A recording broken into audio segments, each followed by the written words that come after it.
I spent 20 years reading liars for a living. Navy intelligence, poker faces, microtells. You learn the smell of danger. Nothing prepared me for the sound that came out of my daughter's teddy bear. It's past midnight at St. Mary's in Austin. Fluorescents hum. The heart monitor ticks like a metronome for bad news.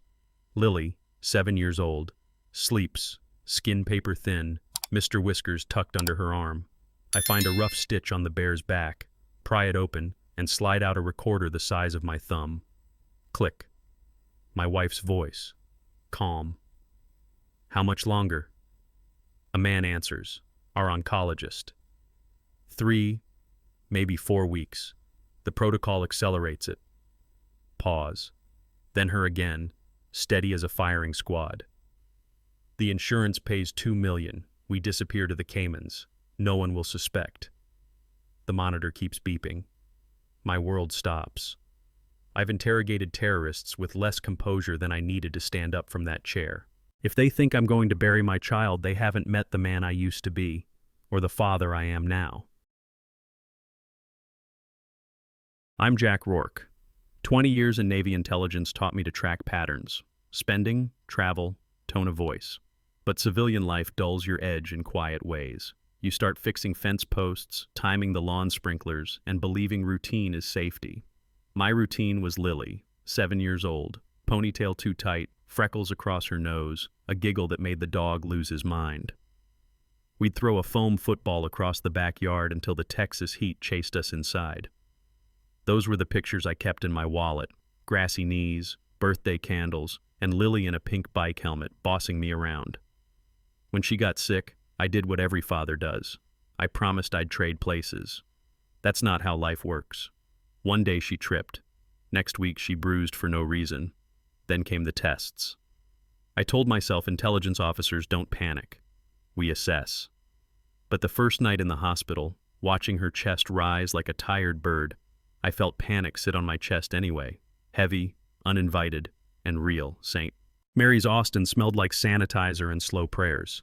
I learned the rhythm of the machines the way you learn highway noise when you can't sleep. Beep, systolic, hiss, oxygen. Nurses moved with that calm urgency you only see in people who've seen everything. I sat in a vinyl chair and memorized ceiling tiles, counting cracks like constellations. Men my age understand helplessness differently. We remember holding flashlights for our fathers while they worked under the hood, saying, "Steady, son." There's no steady hand to offer when your child's blood misbehaves. I read every pamphlet twice and nodded through explanations I couldn't control. I kept a list. Questions for morning rounds, refill requests, snacks Lily might tolerate. It made me feel useful. At 3 a.m., she woke up thirsty, took a sip through a straw, and drifted back to sleep. I watched her hair on the pillow and thought, I will out-stubborn this disease. But the disease didn't care about promises, rank, or medals. It only cared about time, and it was winning. Vanessa handled stress like a publicist. Outfit sharp, makeup smooth, voice always one notch too calm. At first I took comfort in it. We can't both fall apart, I told myself. She'd file paperwork, correct a nurse's pronunciation, step outside for calls with insurance. That part nagged me. Insurance rarely calls at midnight. I filed it under exhaustion and kept moving. Marriage, especially second marriages, runs on truce lines. We don't revisit old arguments. We don't tally missed anniversaries. We don't ask why the phone is always face down. In the hospital light, those truces felt cheap. She stood at the window scrolling, screen lighting her face like a campfire ghost story. When I asked if she wanted to read to Lily, she said, "Later. She needs rest." Later never came. Men 30 to 65 know that tone, the one that says the conversation already happened without you. I tucked Lily's bear under her arm and told myself to stop inventing problems. I didn't know the problem was inventing itself, right beside me. Then came Dr. Alan Pierce, Harvard tie, polished shoes, voice built for fundraising dinners. He shook my hand like he owned my attention and dropped phrases that sound scientific when you're scared. Aggressive protocol, promising data, expedited pathway. I've interrogated diplomats who beamed the same reassurance, over-explain the plan, underplay the risk, maintain eye contact. He talked about hope like it was a product you could finance. Lily liked him at first. He gave her a sticker and asked about her dog. That's the cruelty of charisma. It lands best on the innocent. Older men see charisma and ask, what does it want? I asked to see the papers, trial number, drug names, side effects. He obliged, crisp printouts, confident answers. Confidence can be a narcotic when you need something to believe. Walking back to Lily's room, I told myself, Jack, stop looking for enemies. Let the man do his job. I tried to believe him. I tried to believe my wife. I tried to believe the machines. Something, though, refused to feel true. Nights stretched long, like road trips without radio. I learned which vending machine had cold water, which hallway didn't squeak under my boots. I started writing Lily letters she could read when she felt strong enough. How Buddy kept stealing socks, how the neighbor's porch light blinked like a lighthouse, how I'd missed her soccer scrimmage sounds. Men collect small tasks when big problems won't move. I fixed the drawer that stuck. I oiled the wheelchair squeak. I adjusted the blinds so morning sun wouldn't hit her eyes. Around 2, I dozed off and felt a small hand nudge mine. Lily's voice was a paper whisper. Dad. I leaned close. Yeah, kiddo. Her eyes slid toward the bear. Mr. Whiskers. I put something inside. Don't tell Mom.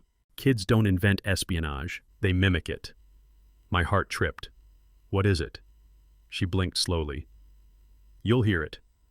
Her lashes stuck together with sleep, and she drifted off again. I stared at that bear like it had grown fangs. Whatever was inside, it wouldn't be a lullaby. I waited for her breathing to settle into that soft, even rhythm. My hands remembered the feel of lockboxes and false bottoms. Mr. Whiskers had a clumsy stitch along the back seam, big, uneven bites of thread like a beginner's fix. I slid my pocket knife under the knot and lifted, slow, careful not to wake her. Inside the stuffing, my fingers found hard plastic the size of a stick of gum, a voice recorder. I glanced at the door, at the glass panel, at the clock. Time matters when you press play. I stepped into the bathroom, closed the door halfway, and cupped the device in both hands like it might explode. Click. First, static. Then Vanessa's voice, calm as a weather report. How much longer? A man's voice answered, lower, smooth, familiar. 3, maybe 4 weeks. The protocol accelerates it. Silence. Then a sigh that wasn't grief. Vanessa again. Insurance pays $2 million. We disappear to the Caymans. No one will suspect. I stood over a sink and watched my own face learn something it didn't want to know. You don't plan your reaction to betrayal. It plans you. My knees didn't buckle. My training kept me vertical, but the world narrowed like a rifle scope. I rewound and listened again. Same words, same ease. The man's voice, Pierce, never hesitated. He wasn't guessing. He was instructing. The phrasing caught me. Accelerates it. Not heals. Not stabilizes. Accelerates. I remembered Lily's sudden dips, the way she crashed after adjustments. I remembered Pierce discouraging second opinions with a polished smile. In interrogation, patterns put you in handcuffs long before evidence does. I had both forming. The monitor beeped in the bedroom, steady and indifferent. I pocketed the recorder and rinsed my face in the sink until cold bit bone. Men my age have inventories, mortgages, 401ks, college funds. Mine reshuffled into one item. Protect Lily. I opened the bathroom door and looked at my daughter, small as a promise under hospital sheets. I whispered, I heard it, kiddo. Then I turned to the corridor and started building a plan no one would see coming. Plans need allies.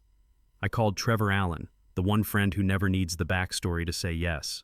Former Intel, now runs a private security outfit out of Seattle. I need everything on Dr. Alan Pierce and Vanessa Rourke. Employment, debts, travel, comms.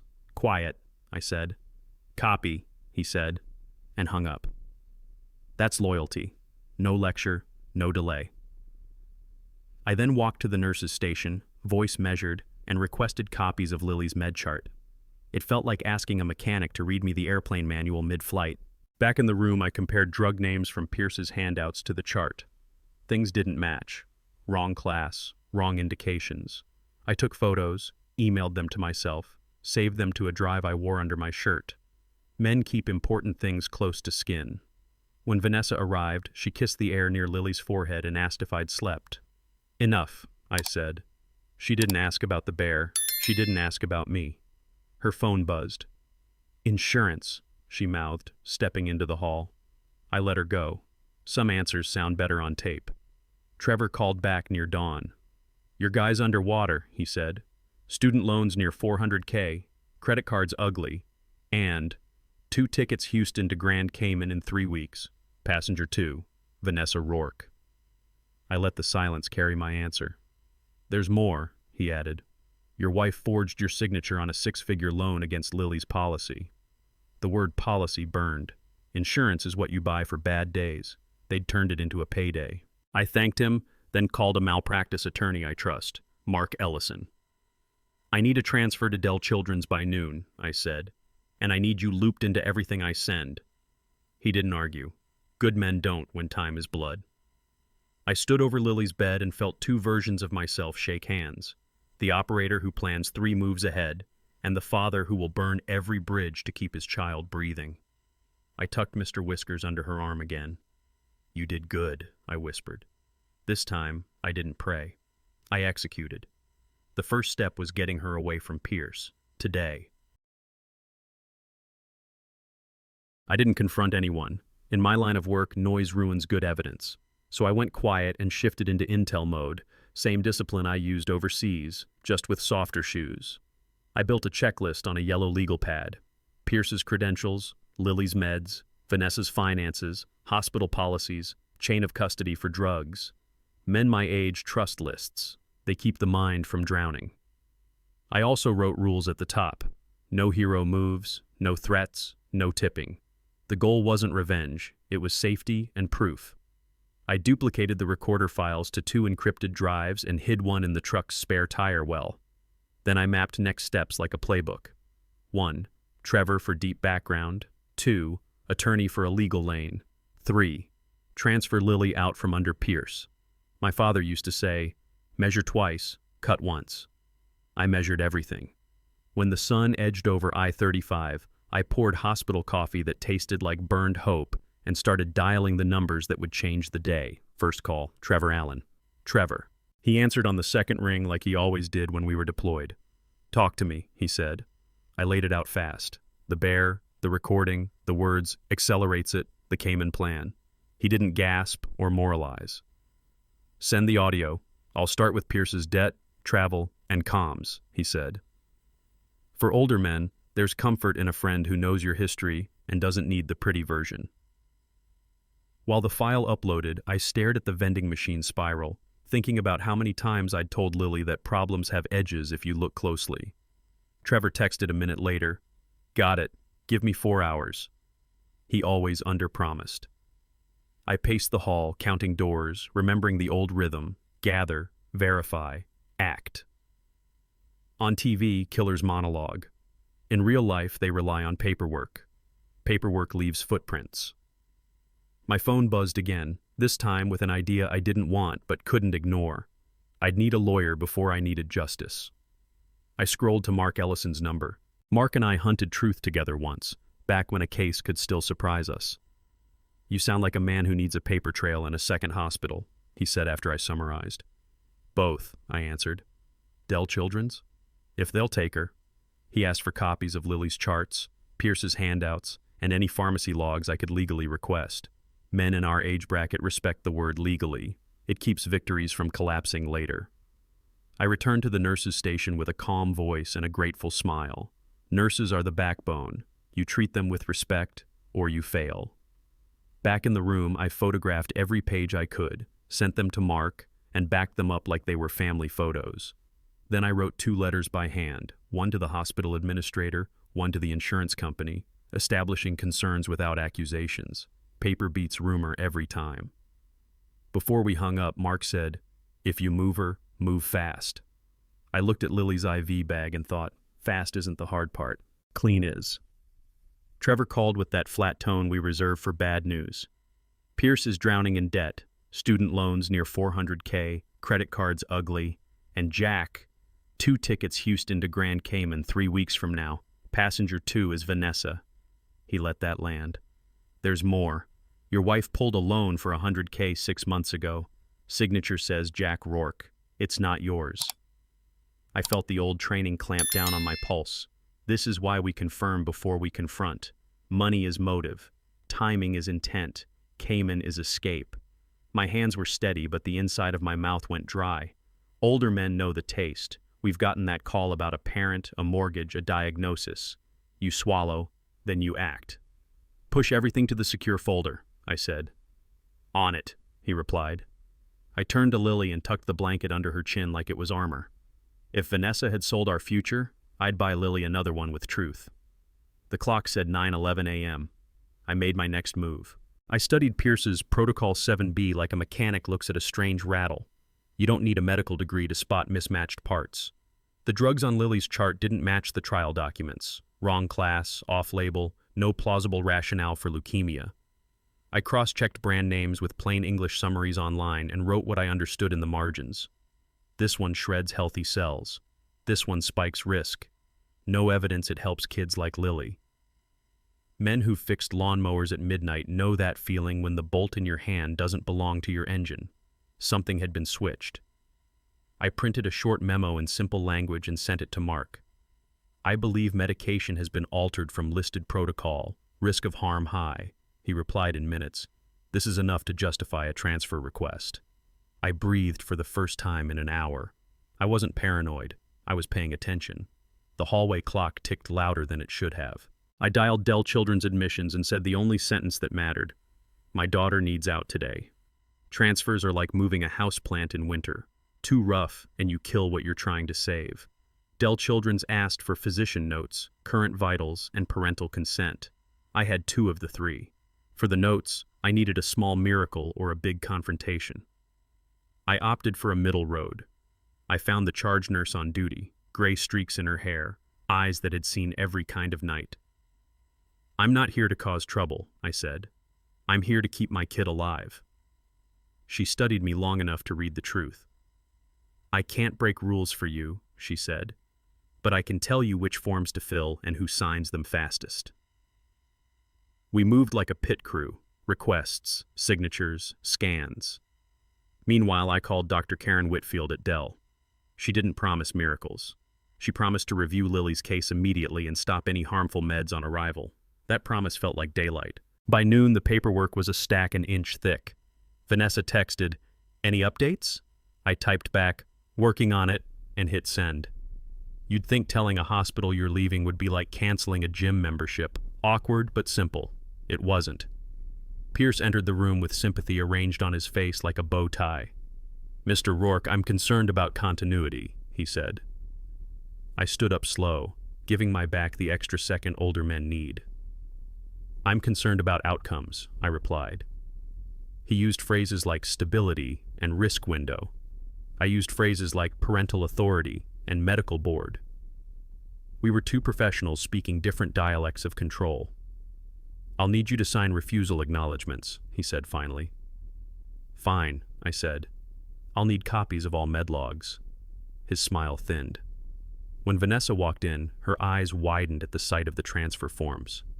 "Jack, this is rash," she said. "We talked about staying the course."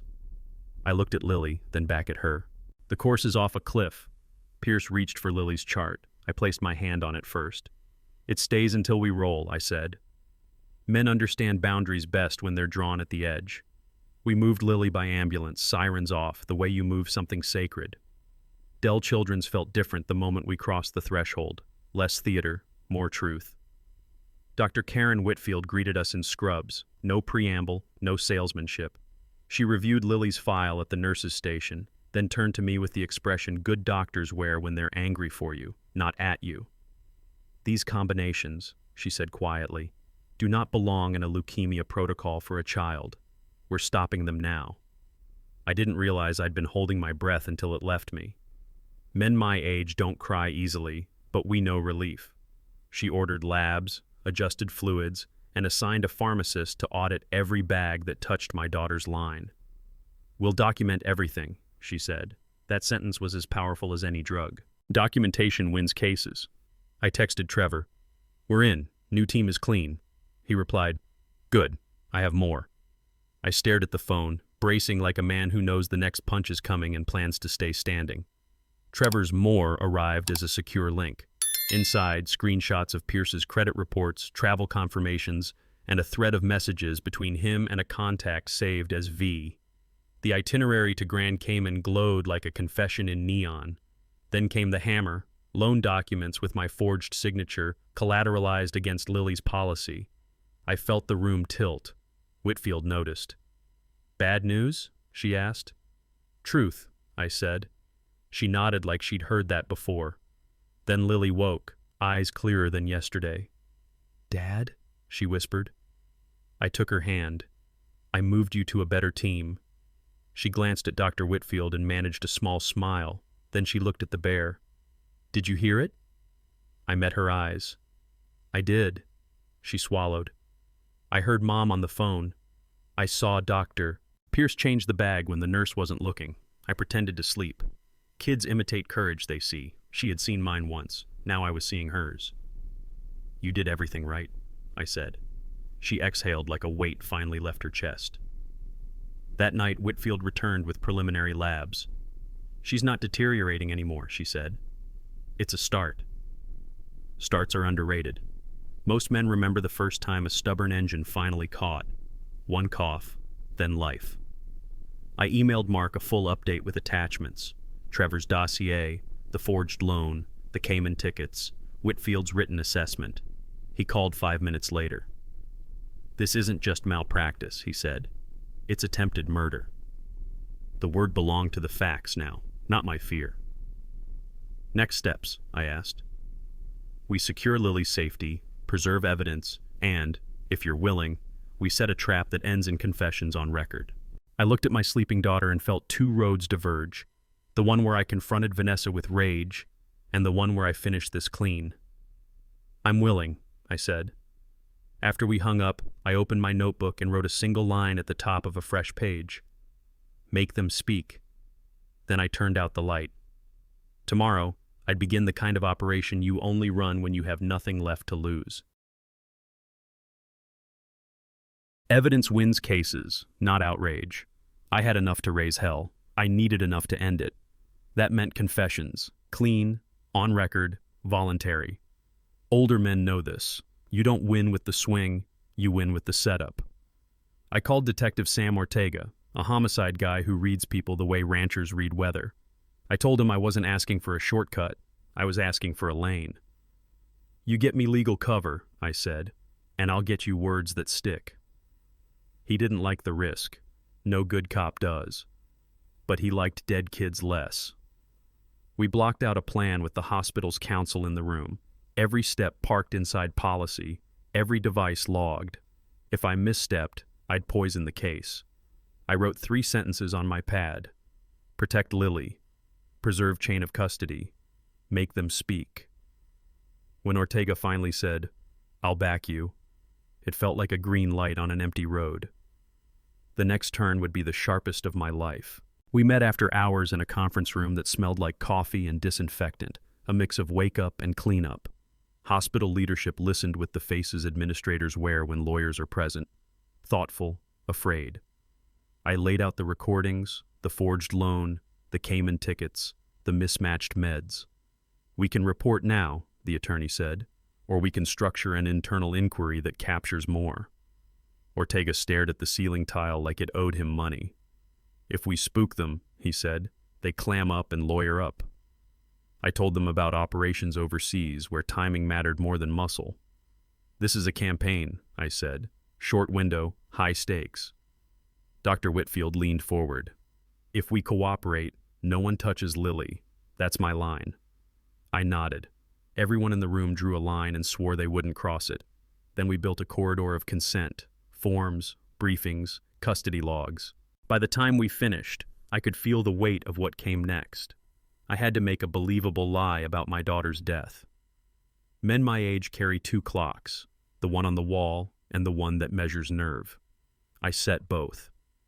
The memorial would be small, controlled, and recorded with the hospital's consent.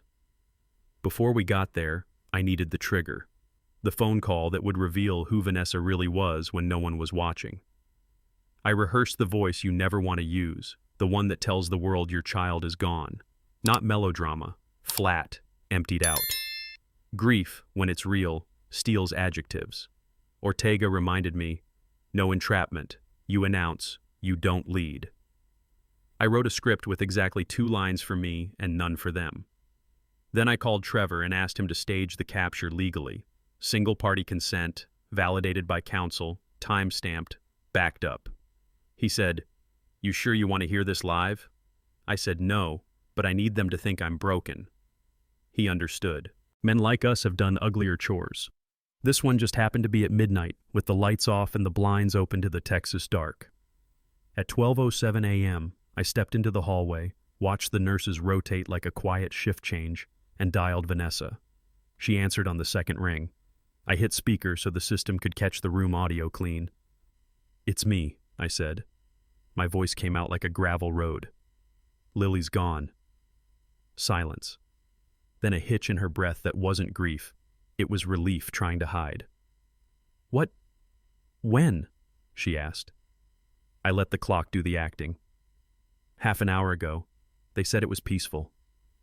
She exhaled like a runner crossing a finish line alone. "I'm coming now." "No," I said. I need a minute." We hung up. I stared at the phone and hated what I'd heard, hated that I'd known I would hear it. Trevor texted. She called him. Good. It meant the trap worked. Bad. It meant I was right. I walked back into Lily's room and touched her hair. "You're okay," I whispered. "I'm sorry for what I have to do next." Trevor routed the Pierce call through our capture rig. The hospital attorney and Ortega watched waveforms crawl across a laptop like a polygraph turned sideways. Vanessa's voice bubbled like champagne poured too fast. "It worked," she said. "Jack says she's gone." Pierce didn't play doctor. He played accountant. "Good," he answered. The system was compromised. It was only time. My molars ached. Then came the choreography. Wait a respectable period, file the claim, cite stress, vanish to Grand Cayman. They spoke in futures, not funerals, and that revealed them. Ortega didn't fist pump or curse. He just nodded once and said, "Mark the time." The attorney whispered, "We have to protect Chain and notify leadership." I stared at the screen and saw 2 people who thought a child's death was a door they could walk through. Men in my bracket have seen folks try to cash out on broken things, houses, marriages, bodies. But this was cashing out on a life. I asked Trevor to play it again. I wanted my memory armed, not haunted. Morning came too bright for what we planned. I signed forms with hands that felt older than they were and reserved the chapel for a family farewell. We kept the guest list lean. Vanessa, Pierce, the hospital's counsel, Dr. Whitfield, Ortega, and one administrator who looked like he hadn't slept since law school. I wore a plain suit, the one you wear to weddings and bad news. Before we began, I wheeled Lily down a back corridor to a pediatric day room and kissed her forehead. "You're safe," I said. "We're putting the monsters in a jar." She smiled the small smile of kids who understand more than they should. Then Whitfield and a nurse she trusted kept Lily out of sight on a separate floor. We staged the chapel like a soft landing, dim lights, a photo of Lily laughing in our backyard, a single candle. Ortega posted outside, not in uniform, just a man at a door. When Vanessa arrived in black, she looked the part. Acting is easiest when the audience is grief. Pierce slipped in late, suit too expensive for the room, eyes scanning exits before faces. He sat beside Vanessa, their shoulders nearly touching, 2 grief masks carved from the same wood. I took the lectern and let silence do the heavy lifting. Men 30 to 65 understand the power of not filling space when it hurts. "Thank you for coming," I said. Lily was my whole world. I kept it simple, factual. No accusations, no bait. Then I did the part that would change everything. "Before we pray," I said, "Lily asked me to share something she left for me." I looked at Vanessa. Her hands clenched around a tissue she didn't need. Pierce's chin lifted half an inch, the way men do when they feel a draft. I opened the laptop and mirrored the screen to the projector. The attorney pressed record on a separate device for redundancy. 2 nets for 1 catch. I clicked a folder called Mr. Whiskers. The word itself was a fuse. When the first voice filled the room, no one breathed. It started with Vanessa's line, "How much longer?" Then Pierce's reply, clinical as a mechanic quoting labor hours. The chapel swallowed their words and fed them back colder. The hospital administrator stared at the floor. Whitfield stared at Pierce like a scalpel could find his conscience. I watched Vanessa hear herself the way a burglar hears his own footsteps on tape. Undeniable, unsympathetic. When the Cayman plan played, a small sound escaped her throat. Not sorrow, exposure. Pierce made a move to stand. Ortega shifted at the door without touching his gun or his badge. "Stay," his posture said. I clicked the second clip. The midnight call where they celebrated a death that never happened. It's one thing to plot, it's another to hear your joy at the finish line. Men in my bracket have watched friends lose everything at casinos and funerals. This wasn't losing, this was taking. The room felt colder by 10 degrees. I closed the laptop. "There's more," I said, because there was, and the worst hadn't walked through the door yet. Vanessa whispered, "Jack, please," which was strange because I hadn't accused her of anything out loud. Guilt doesn't wait for permission. Pierce finally found his doctor voice. "This is a misunderstanding," he said, taken out of context. Lawyers love that phrase. Juries don't. I stepped aside so the attorney could state what mattered. The recordings were lawfully obtained. The hospital's internal review had commenced. Law enforcement was present. Pierce's eyes flicked to the exits again. Ortega's hand rose, palm out. Traffic cop for the soul. "Sit," he said, calm, firm. I nodded to the administrator, who nodded to Whitfield, who was waiting just out of sight with the last piece of truth this room needed.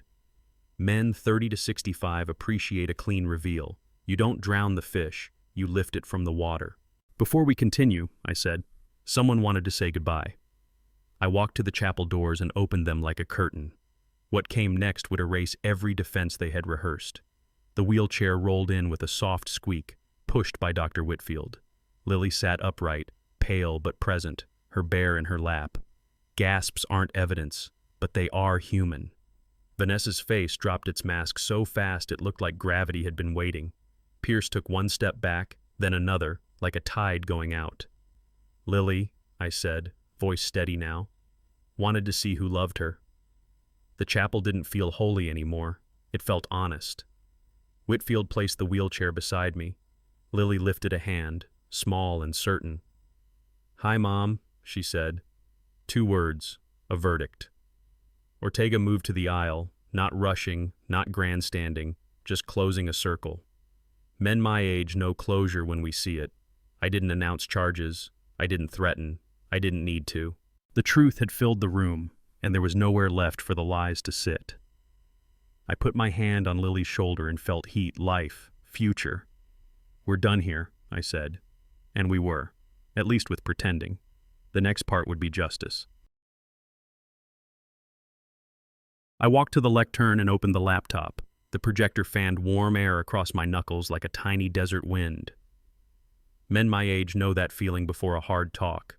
The room gets too quiet. Your fingers feel too big for the keys. I clicked open the folder labeled Mr. Whiskers and let the file list sit on screen long enough for Vanessa to read it. Her pupils pinned. Pierce folded his arms, chin high, like posture could be a shield. "Thank you for coming," I said, voice level. Lily wanted me to share something. I turned the volume to a notch that filled the chapel without shouting and pressed play. The first second was a soft hiss, like a breath drawn before the truth. Then voices.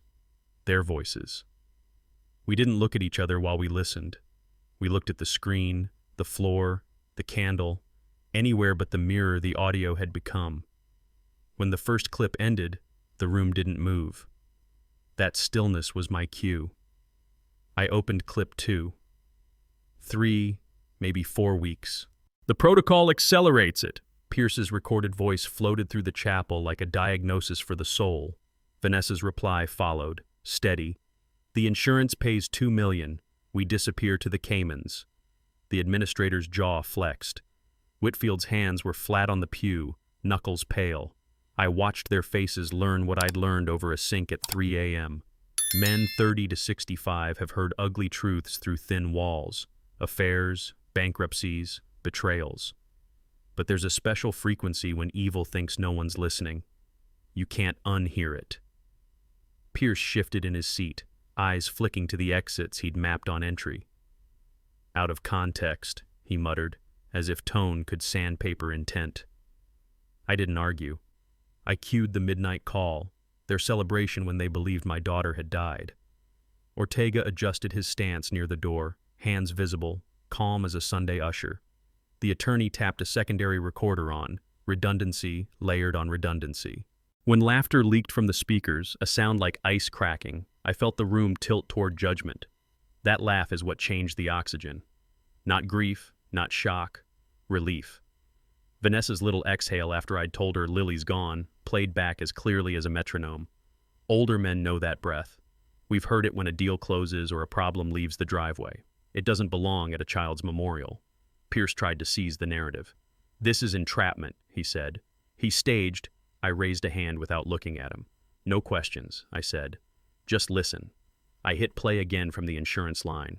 Wait a month, file the claim, resign for stress. In the pew behind them, the administrator whispered to the attorney, who whispered back one word I recognized. Admissible. Vanessa finally broke, not into sobs but into excuses. I didn't. He told. This is. Her sentence crashed into itself. I let her flail. The room needed to hear intent stumble. I closed the laptop softly, like tucking a child in, then looked to Ortega.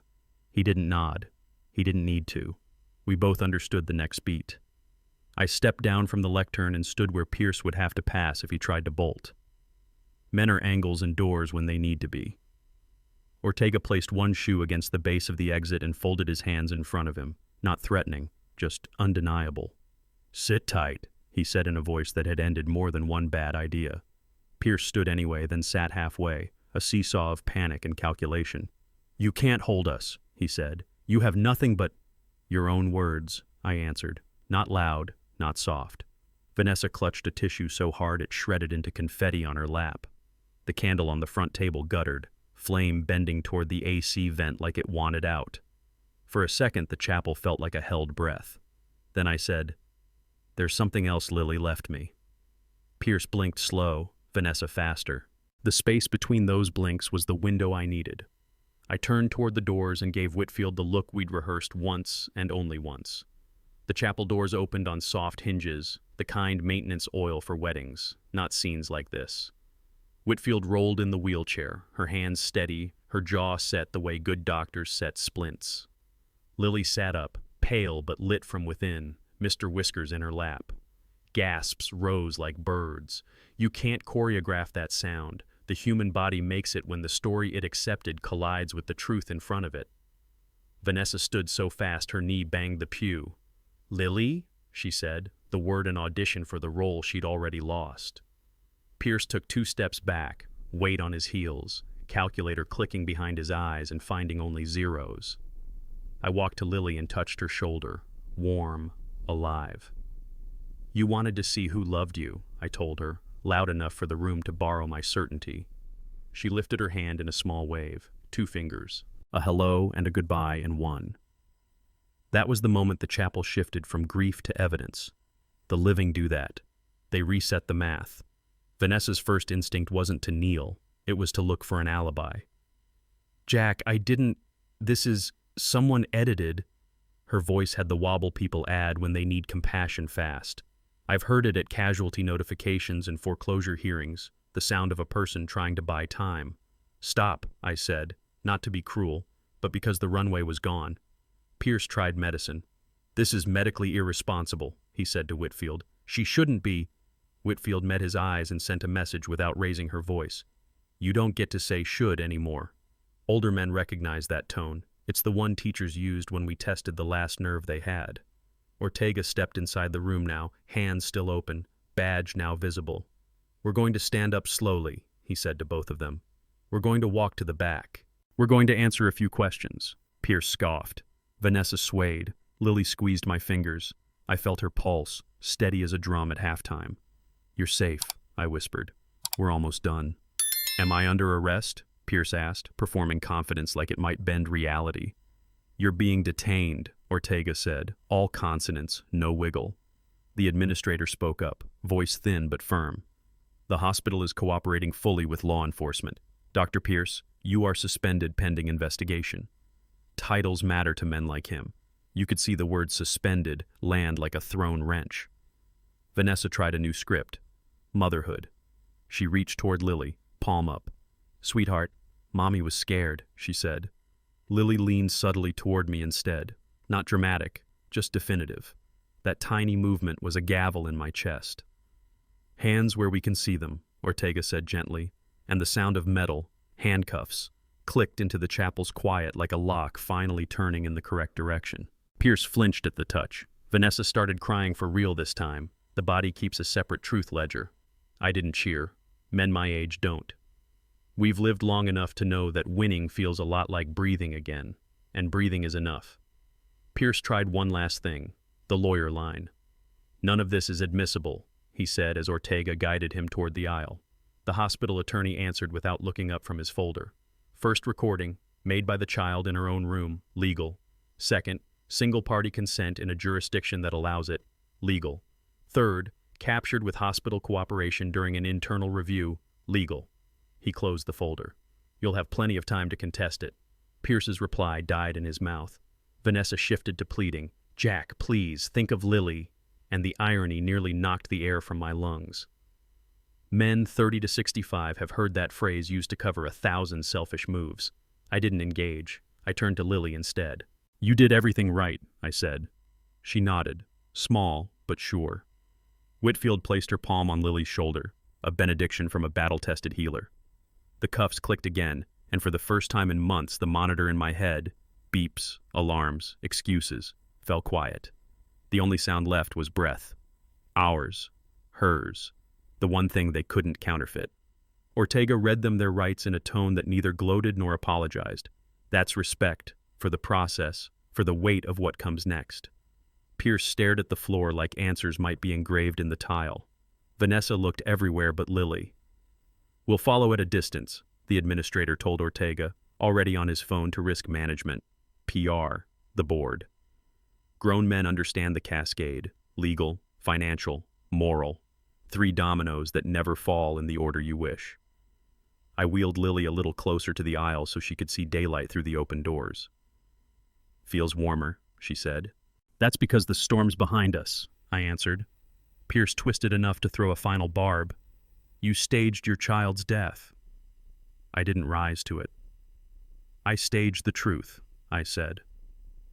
Ortega nudged him forward. The cuffs flashed dull silver under the chapel lights, and for a beat I remembered my own handcuffs from deployments, how sometimes restraint prevents the worst version of a moment. This was one of those times. The worst had been averted. They reached the threshold, and something in the room exhaled. You could feel it in your bones, the way you feel a house settle after a long storm. Vanessa stumbled. Ortega steadied her and kept moving. Outside, the hallway lights looked ordinary. Vending machines, exit signs, scuffed baseboards. Ordinary had never looked so good. I knelt beside Lily. "How do you feel?" I asked. She thought about it the way kids do when they decide to tell the truth. "Hungry," she said, then smiled.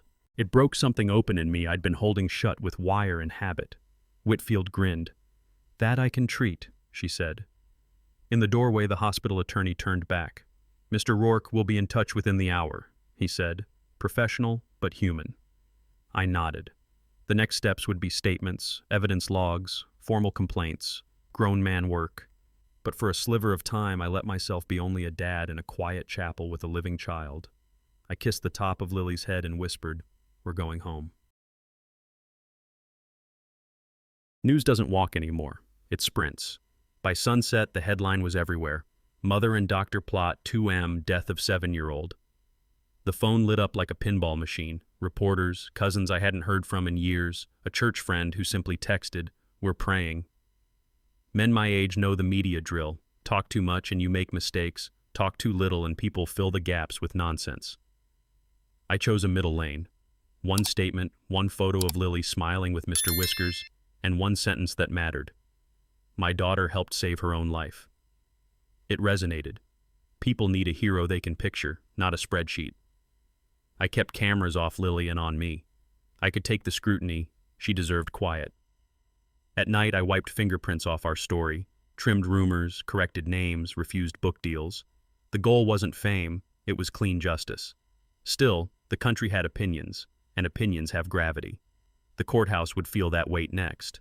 The DA assigned a veteran, Pedro Bennett, the kind of prosecutor who speaks like a coach at halftime, calm, direct, no wasted words. We'll lead with the recordings, he said, then the paper trail, then Whitfield's medical testimony. I asked for one favor. Protect Lily's time. She's a kid before she's a witness. He nodded. Older men notice who says yes to that ask. We did prep in a windowless room that smelled like coffee and copy toner. Bennett ran me through direct exam, then cross. The hits defense would try. Staged death, vengeful husband, confused child.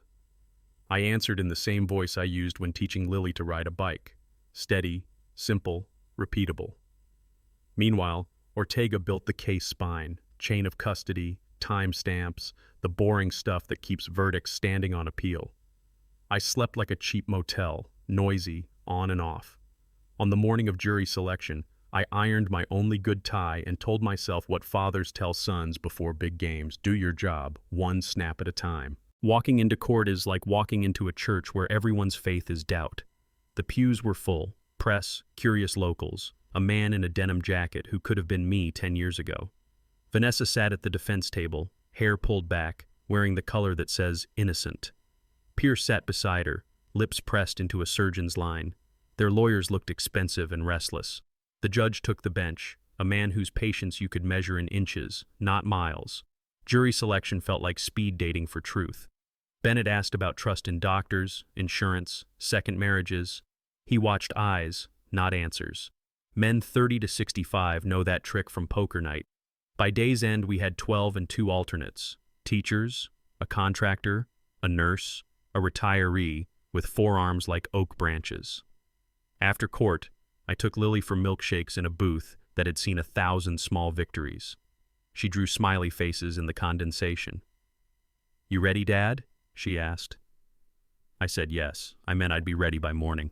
Opening statements set the table. Bennett laid out the meal: recordings, forged loan, Cayman tickets, drug charts. Defense tried to serve a different dish. Grief makes people say strange things.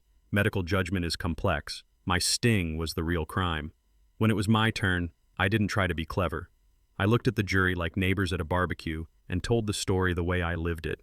The bear, the stitch, the click, the words, accelerates it. I described the sound of relief in Vanessa's voice when she thought Lily was gone. Men my age have heard that sound after a mortgage clears. It doesn't belong at a child's bedside. On cross, the defense went for my throat. "You staged your daughter's death, sir." I answered, "I staged an opportunity for the truth to speak." He smirked. "You're trained to deceive." I said, "I'm trained to protect." The judge watched, stone still. I left the stand shaking in places only men with old injuries recognize. Bennett squeezed my shoulder once. We were still on plan. They called Dr. Whitfield next. No theatrics. She explained in plain language why the drug combo Lily received could only harm. She used analogies men appreciate. It's like putting diesel into a gasoline engine and calling the noise progress. The jury wrote notes like students who finally understood math. Defense tried to muddy the water. "Isn't oncology full of judgment calls?" Whitfield didn't blink. "Judgment isn't guessing. Judgment is choosing from options that help." Then came pharmacy logs, nurse notes, timestamps, brick after brick. You could feel the room recalibrate from maybe to oh. Defense pivoted to me again. "Mr. Rourke, you dislike Dr. Pierce, correct?" I said, "Now I do." Laughter crackled, then died. "You were jealous," he tried. "Of what?" I asked. "Debt and fraud?" The judge's eyebrow climbed a fraction. We broke for lunch. I ate half a turkey sandwich and stared at my hands, old scars lighting up like a map. Older men know when a fight is turning. This one was. After lunch, Bennett played the chapel recording, the celebration call. The jury didn't look at me.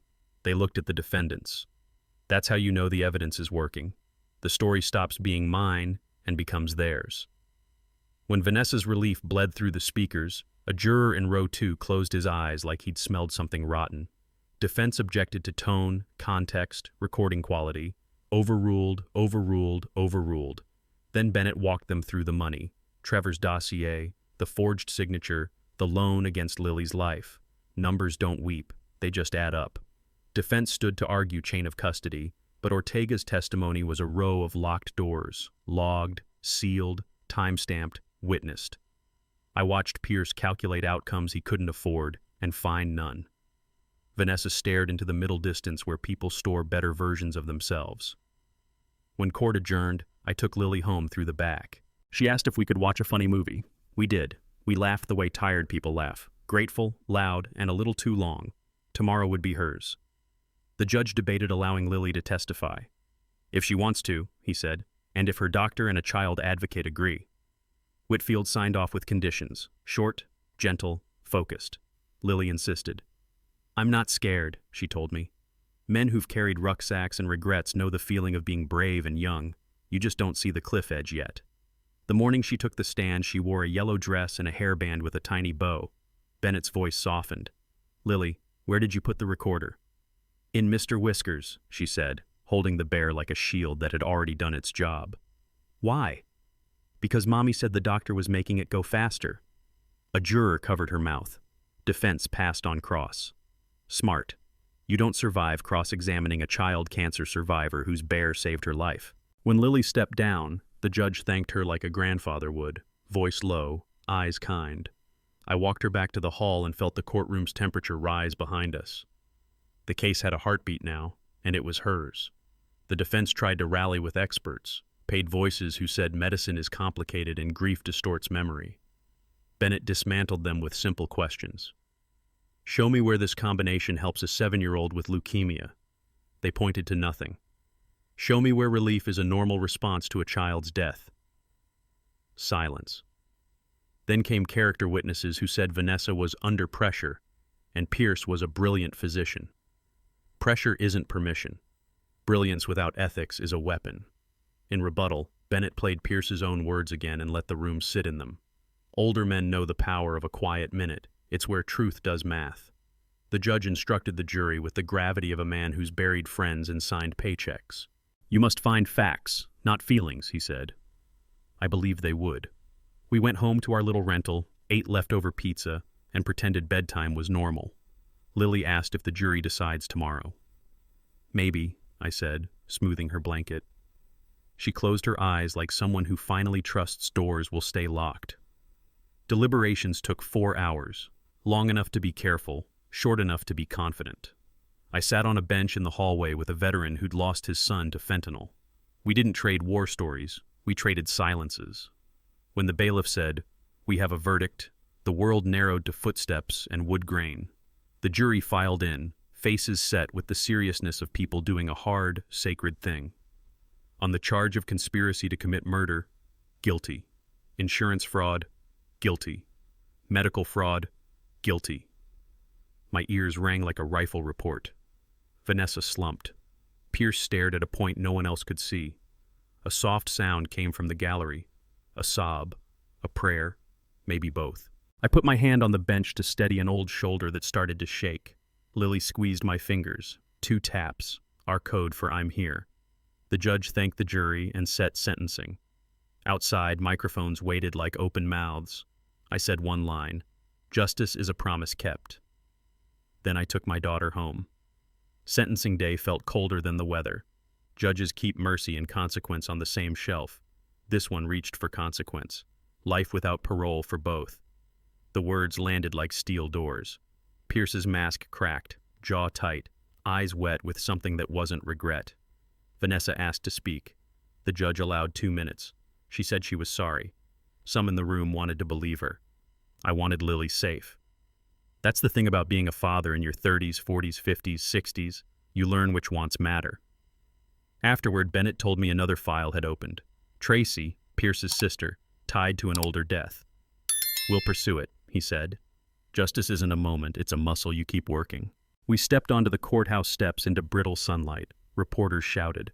Lily tucked into my side like a bird under a brim. What now? She asked. Now we live, I said.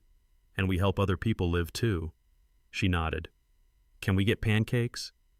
That was our closure. Maple syrup, warm plates, and the quiet clink of forks in a safe place. When the dust settled, I did what men my age do when something breaks. We build a better version. I filed the papers for the Lily Rourke Foundation, a small office with secondhand desks and a mission that didn't need polish. Find and stop medical murder. I wasn't chasing monsters in the dark.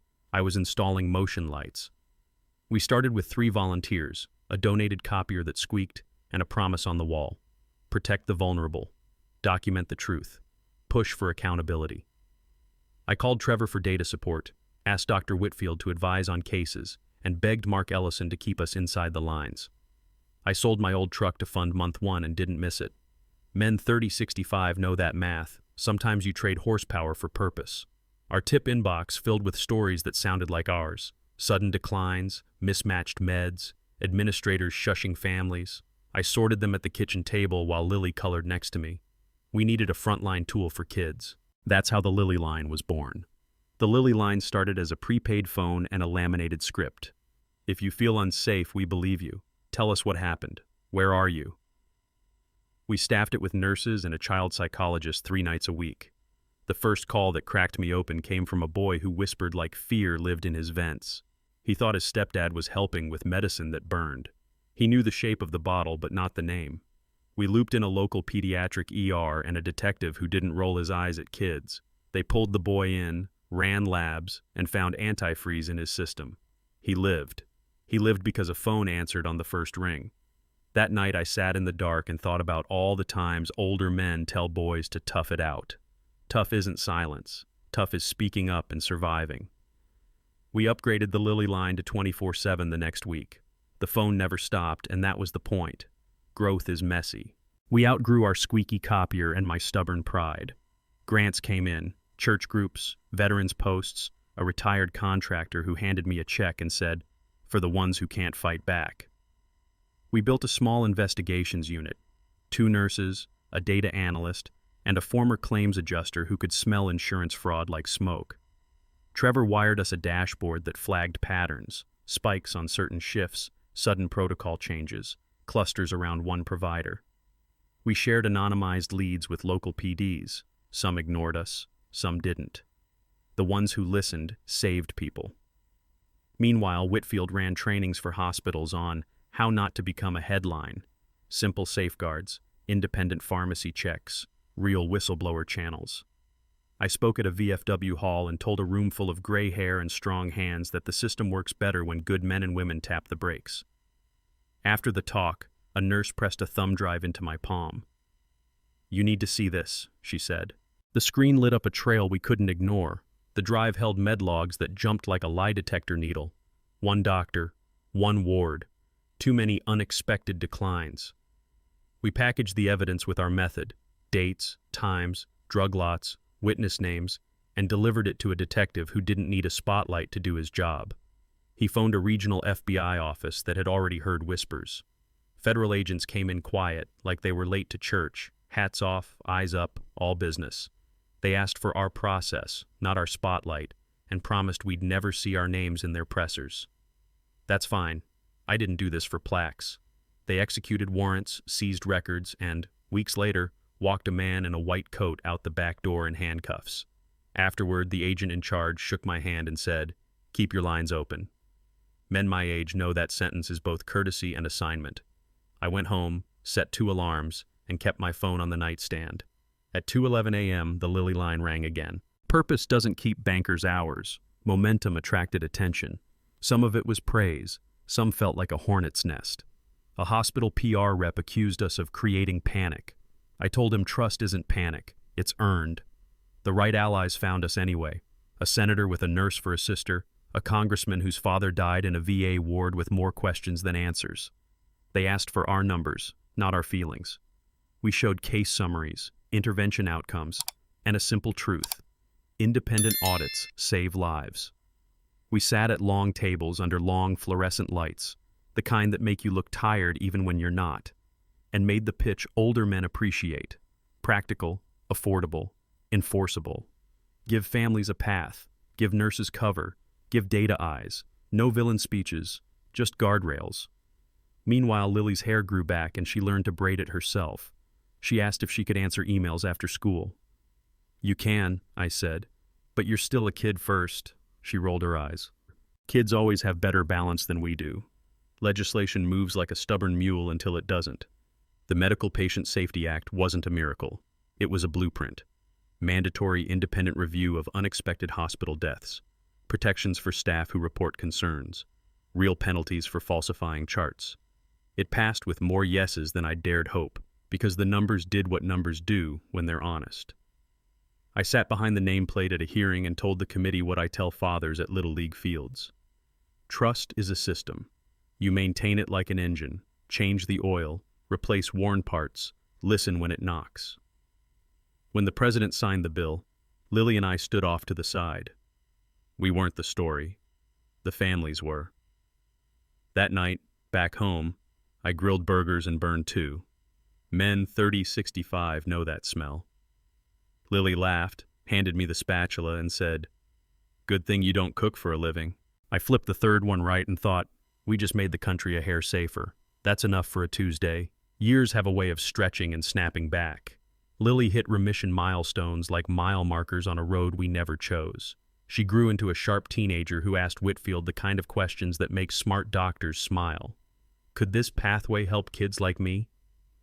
Why did that trial exclude us? She started volunteering at the foundation, answering non-crisis emails, sorting resources for families, proofreading our plain English guides.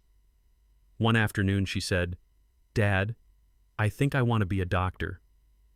I felt pride and a flicker of fear, the way you feel when your kid asks for the keys the first time. "A real one," she added, "one that listens." Meanwhile, a documentary team reached out. They didn't want gore. They wanted a system story. We said yes because the work needed daylight, not because we liked cameras. They followed us quietly. No makeup chairs, just long days and coffee rings on desk calendars. They called it The Last Birthday. I didn't love the title. The footage made me believe in why. The film premiered at Sundance in a small theater where the seats remembered better days. We sat in the back, me, Lily, Whitfield, Trevor, Mark. On screen, the bear's stitch filled 10 feet of wall and my voice sounded older than I feel. The sequence that broke the room was short. The midnight call, the chapel, Lily's "Hi, Mom." The credits rolled to a quiet that isn't boredom, it's respect. Then the questions came, from people who'd buried parents and people who taught 9th grade biology. "How can we help?" someone asked. I said, "Watch out for each other. Ask one more question than feels polite." On the flight home, Lily leaned her head on my shoulder and said, "I liked the part where the foundation phone keeps ringing." I smiled. Me too. We landed to 3 new voicemails and a stack of emails flagged urgent. Men 30-65 know this rhythm. Fix one leak, find another. That's not failure, that's maintenance. And the maintenance of trust, that's our life's work now. The week before Lily left for Stanford, we drove to the state prison with the windows down and the radio low, weathered country song, mile markers sliding by. Men my age know that ride. Not a victory lap, not a funeral procession, just necessary miles. The visiting room smelled like sanitizer and vending machine coffee, plexiglass, a clock that ticked louder than it should. Vanessa walked in thinner, older, wearing the same look people wear when they want yesterday back. She picked up the phone. "Lily, you're beautiful," she started. I watched my daughter, 17 now, steady as a level, lift the receiver. "I'm not here to argue," Lily said. "I'm here to finish." Her voice didn't shake. "I don't forgive you. I don't hate you. I live, and every life I help save will prove your plan failed." Vanessa's mouth trembled. She reached for words and found none that could cross the glass. Lily set the phone down first. In the parking lot, cicadas buzzed like summer electricity. "You okay?" I asked. She looked at the horizon. "I'm free," she said. And for once, the word felt big enough. I used to think being a soldier meant hunting enemies overseas. Turns out the hardest fight was at my own kitchen table. And my best teacher wasn't a general. It was a 7-year-old girl with a stitched-up teddy bear who showed me that truth is a tool you hold steady, even when your hands shake. If you've ever felt that itch in your gut that something's wrong, the bill that doesn't add up, the story that shifts mid-sentence, don't swallow it. Say one more sentence. Ask one more question. We didn't beat monsters with anger. We beat them with records, witnesses, and a child's courage.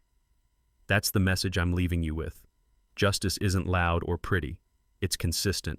It's documented. It's ordinary people choosing to speak. So here's your choice, and it's simple. When betrayal comes home, do you forgive or never again? Comment 1 for forgive, 2 for never. And if you're sitting on a doubt tonight, make the call, start the paper trail, tell someone. That's how light gets in.